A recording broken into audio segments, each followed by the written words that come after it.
Acción declaratoria de simulación. Este es Pedro, quien le debe dinero a Héctor. Pedro no quiere pagar, ni tampoco quiere tener bienes a su nombre, sobre los que su acreedor, Héctor, pueda hacer efectivo su crédito al demandarlo. Entonces se pone de acuerdo con su amigo Miguel para fingir una compraventa donde Pedro le vende a Miguel el único inmueble que es de su propiedad. Acuden con un notario público y formalizan el acto. Sin embargo, Pedro le devuelve a Miguel el precio que se pagó por el inmueble. Y Miguel y Pedro firman un documento en el que se asienta que la compraventa realizada entre ambos no es real, por lo que no producirá efecto legal alguno y que el propietario del inmueble continúa siendo Pedro. Tenemos aquí dos actos, el público y aparente, simulado, no real, y cuya intención es engañar a terceros, incluyendo al acreedor, y el otro, que es privado, producto de un acuerdo entre el deudor y regularmente un amigo o familiar, que se convierte en cómplice para defraudar al acreedor. Este acto, como lo mencionábamos, es real y se le conoce como contradocumento o contraescritura. Este acuerdo puede ser verbal o por escrito y puede ser también anterior o posterior al acto simulado y público. Entonces, en el contradocumento o contraescritura, se declara que el acto jurídico público, es decir, el acto simulado, no tiene existencia real y que por lo tanto no produce efectos jurídicos. En vez de celebrar un acto real, el deudor puede aparentar que efectúa ciertos actos jurídicos, los cuales disminuyen su activo patrimonial o aumentan su pasivo, a fin de dar una imagen de insolvencia que le permita rehuir al cumplimiento de las obligaciones. Aquí, al igual que en aquellos actos sobre los que se puede enderezar la acción pauliana, el deudor se desprende de sus bienes o aumentan sus obligaciones o rechaza beneficios, con el propósito de dar la imagen externa de insolvencia, defraudando así a sus acreedores. El acuerdo concertado con el amigo o pariente es secreto y lo que tiene apariencia real es el acto simulado, el cual es público. Bueno, contra tales actos, el acreedor tiene oportunidad de hacer valer la acción declarativa de simulación, que tiene como objetivo privar de efectos al acto ficticio y traer de nuevo al patrimonio del deudor los bienes que aparentemente habían salido de él.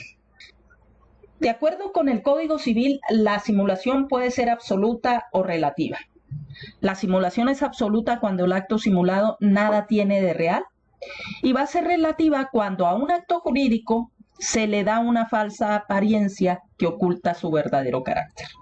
Son múltiples los actos que pueden llevar a cabo los deudores con tal de defraudar a sus acreedores. Entre los actos que aparentan una reducción del activo patrimonial, se pueden mencionar los actos ficticios como puede ser la compraventa, la cesión de derechos, donaciones, aportación de bienes a sociedades con posterior transmisión de las acciones, la dación en pago, etc. Por su parte, los actos simulados que se llevan a cabo y que generan un incremento del pasivo puede realizarse a través de reconocimientos de adeudos, ya notariales, ya por aceptación o suscripción de títulos de crédito, antedatados, es decir, que se les coloque una fecha que no corresponde a la real, por ejemplo, en un pagaré. La constitución de gravámenes por deudas inexistentes, o puede ser una hipoteca, un embargo. ¿Cuáles son las consecuencias de la simulación? La ley señala que el acto absolutamente simulado no produce efecto jurídico alguno, pero es importante distinguir los efectos que produce el acto ficticio para las partes del mismo de las consecuencias o efectos que genera para terceros de buena fe. Los efectos para las partes, es decir, para Miguel y Pedro. Recuerden que Pedro es el deudor y Miguel es su amigo. Y van y celebran el acto de compraventa con un notario. ¿Ese contrato de compraventa qué efectos tiene para ellos? No produce efecto jurídico alguno. Esto en virtud de que de hecho es inexistente. Acuérdense que uno de los elementos de los actos jurídicos en general y de los contratos en particular es la voluntad o el consentimiento en su caso. Sin embargo, estas dos personas sí están ligadas por los términos de su acuerdo secreto, es decir, del contradocumento o contraescritura, porque es el que contiene la voluntad real de ambos y surte respecto de ellos plenos efectos. Y la sentencia que declare la simulación va a privar totalmente de efectos al acto ficticio o simulado y pondrá objetivamente de nuevo en el patrimonio del deudor, en el ejemplo de Pedro, los bienes que aparentemente habían salido del mismo. Sin embargo, ¿qué pasa respecto de los terceros de buena fe? Ya sabemos que se llevó a cabo el contradocumento o contraescritura entre Pedro y Miguel. Pero Miguel se quiere jugar abusado y a su vez vende el inmueble, a pesar del acuerdo que tiene con Pedro. Como él aparece como propietario en el registro público de la propiedad, pues se le hace fácil venderle a un tercero ese inmueble. ¿Qué pasa con él? ¿Qué efectos tiene cuando ese tercero es de buena fe? Porque él está cumpliendo con su obligación, paga el precio y además tiene el cuidado de verificar en el registro público de la propiedad que efectivamente Miguel es propietario. ¿Qué pasa ahí? ¿Se debe de proteger a ese tercero de buena fe? Sí, siempre y cuando ignore que la compraventa que se llevó entre Pedro y Miguel es ficticia y por lo tanto desconoce los términos del acuerdo secreto entre ellos. Por lo que debe de ser protegida esta persona por la ley, y lo es. No solo se trata de respetar sus derechos adquiridos, sino de preservar el comercio jurídico y la seguridad de la contratación.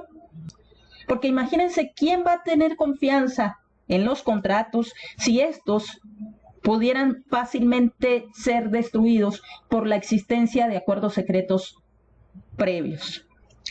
Por eso el Código Civil señala, dentro de los efectos de esta acción de simulación, que se deberá restituir la cosa o derecho a quien pertenezca, en el ejemplo a Pedro, con sus frutos e intereses si los hay. Pero si la cosa o derecho ha pasado a título oneroso, es similar al tratamiento que se les da en la acción pauliana. Si el inmueble en este caso ya pasó a título oneroso, como es en el caso de la compraventa, a un tercero de buena fe, no puede haber lugar a la restitución, debiendo también subsistir los gravámenes opuestos a favor de tercero de buena fe. Es decir, ahí se le puede complicar más a Pedro la situación, porque vamos a suponer que Miguel no lo haya traicionado, pero al ingresar a su patrimonio un inmueble y él a su vez tener deudores e identificar en el registro público de la propiedad que ya tiene un bien Miguel a su nombre, se puede proceder en su contra por medio de un juicio, de un proceso, y como hay un bien a su nombre, ese bien va a ser embargado. Por eso la parte final de ese artículo, también subsistirán los gravámenes, puede ser un embargo, una hipoteca, etcétera, impuestos a favor de tercero de buena fe. Conclusión: el acto simulado no produce efecto jurídico para las partes, porque hay un acuerdo entre ellos, el contradocumento o contraescritura, pero sí produce efectos jurídicos para los terceros de buena fe. En cambio, Miguel y Pedro van a quedar ligados en los términos de la contraescritura, del documento secreto que surte plenas consecuencias jurídicas entre ellos. Finalmente, ¿quiénes están legitimados para ejercitar la acción declaratoria de simulación o acción de simulación. Cualquiera de las partes que han intervenido en el acto simulado, es decir, tanto Pedro como Miguel, y hacer prevalecer los términos de la contraescritura secreta.